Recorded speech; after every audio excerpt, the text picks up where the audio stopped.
Internet पर keyboard warriors को बोलते हुए सुना होगा, देश के लिए कुछ करना है तो इंडिया में रहना होगा, बाहर भागकर थोड़ी देश सेवा होती है। लेकिन थोड़ा पीछे चलकर देखें, देश के सबसे बड़े फ्रीडम फाइटर्स जिन्होंने इस मिट्टी के लिए अपनी जिंदगी त्याग दी, क्या उन्होंने कभी बाहर जाकर पढ़ाई नहीं की? महात्मा गांधी ने लंदन से लॉ किया, नेताजी सुभाष चंद्र बोस ने कैम्ब्रिज से सिविल सर्विसेज की पढ़ाई की और डॉक्टर बी.आर. अम्बेडकर ने कोलंबिया यूनिवर्सिटी और लंदन स्कूल ऑफ इकोनॉमिक्स से डिग्रीज ली। तो क्या हम उनको भी बोलेंगे कि वो अनपेट्रियोटिक थे? आपको समझना होगा कि उस दौर में फॉर बेटर और फॉर वर्स पूरी दुनिया पर वेस्ट का कब्जा था। कॉलोनियलिज्म की वजह से सारे ग्लोबल पावर स्ट्रक्चर्स और कानून उन्हीं के कंट्रोल में थे।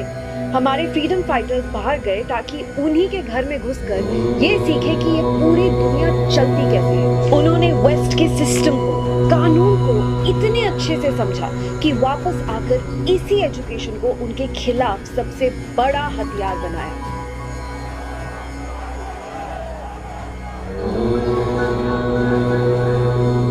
You can't fight what you don't understand, and so they understood. और आज भी यही सच है। West controls global power structures, politics, economics and our very households. Hormuz के ब्लॉक्ड होने से आज आप इंडिया में बैठकर इंडक्शन खरीद रहे हैं वेस्ट की वजह से। US, UK, Canada, Australia higher education का एपी सेंटर है, क्योंकि वहां का नेटवर्क और एक्सपोजर आपके करियर को एक अलग ही ट्रैजेक्टरी पर ले जाता है। लेकिन दिक्कत बाहर जाकर पढ़ने में नहीं आती, दिक्कत उसके खर्चे में आती है। चलो थोड़ा डेटा खेलते हैं।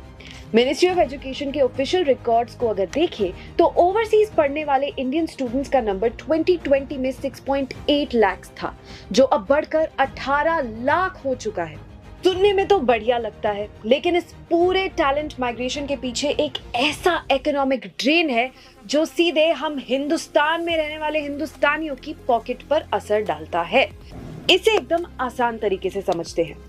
जब हमारे देश के सबसे होशियार बच्चे पढ़ने के लिए बाहर जाते हैं तो वो सिर्फ अपना दिमाग लेकर नहीं जाते, उनके साथ साथ इंडिया का काफी सारा पैसा भी देश से बाहर लेकर जाते हैं। रिजर्व बैंक ऑफ इंडिया की एक पॉलिसी है जिसे LRS, लिबरलाइज्ड रेमिटेंस स्कीम कहते हैं।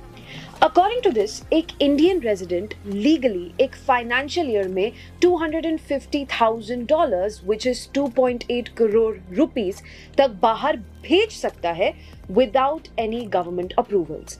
To make sure that everyone complies with this, RBI हर इंटरनेशनल ट्रांजैक्शन को ट्रैक करता है। तो